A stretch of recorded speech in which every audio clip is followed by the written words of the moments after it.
Alright, we're set up with the build. We have the keybinds. Now let's demonstrate how to fly this ship. You can make tight turns at low throttle, and well-piloted cruisers can drop throttle, do the turn, and then go to full throttle again, and pull off some surprising moves. Next up is the spacebar. You've got your spacebar keybind, keep pushing it, distribute your shields, and fire your weapons. With a beam boat, try and broadside your targets as much as possible and get all 7 beams onto your target. Be mindful of where your beams arcs overlap each other, and try to keep your Nadion inversion and EPS power transfer captain abilities spread out so that they don't overlap each other, so you can reduce your weapons drain and improve your power levels. For healing, always watch your teammates' status indicators and watch out for the enemy team's top damage dealers. If you follow their target, then you can heal your teammates more efficiently. If you can teammate before he takes damage. A lot of heals in Star Trek Online have a resistance buff with them, so if you can give that teammate more resistance, he will require less heals. Remember, you must be within 10 kilometers to use a heal on an ally, and within 7.5 kilometers to effectively use extend shields and keep extend shields applied. Next, let's discuss how to tank under fire. In my power tray here, I have a number of abilities that are considered my self-tanking abilities. Timing is key. You have to activate enough resists to counter the damage you are taking. In Star Trek Online, there is hull and shield resistance caps of about 75%. So the thing you want to avoid is overhealing. Let's talk about shield tanking. There's a sort of order of activating your abilities, and there is a reason behind this. I'm going to define certain abilities as primary tanking abilities and some as secondary tanking abilities. Your aim should be to use your primary tanking as much as possible until it's not possible to stay alive using them. And if you start losing hull or hit points, they start to get through your shields to your hull, you need to go quickly to your secondary tanking ability skills. So for primary tanking abilities, let's use power to shields, transfer shield strength, and rotate shield frequency to maintain a considerable level of shield damage reduction and regeneration, in addition to a lot of crazy manual distribution of shields.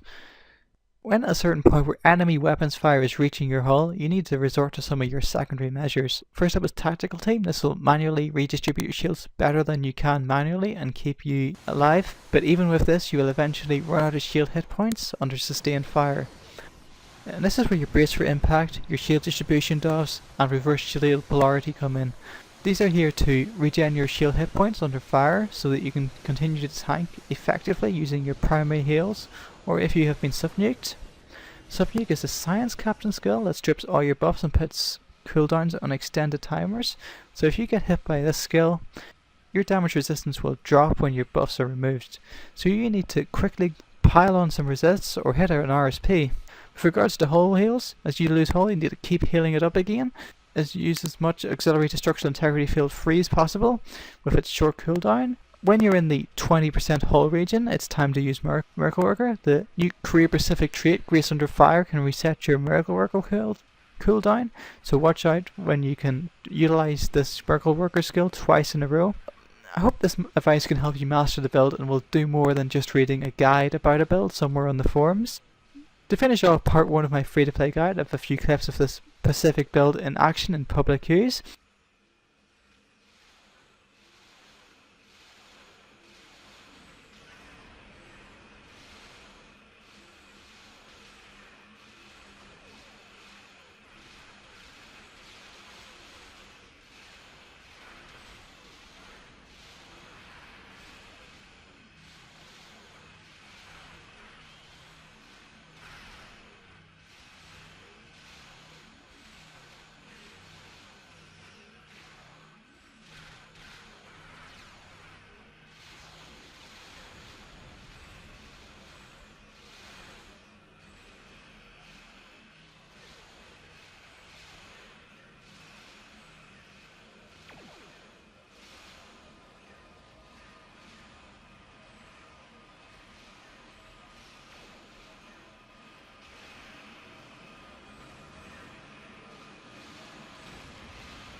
and welcome to the community segment. So far we've had a lot of positive support from the STO community, and I'd like to thank you for that. Just a note of where we're going with Make It STO next. We'll be continuing my free-to-play ship guide next episode. However, personally, I'm taking a holiday, so our next episode probably won't be for about another 3 weeks. As such, there won't be any community question this time, and I hope to see you after our break. Until next time, STO Players, make it STO!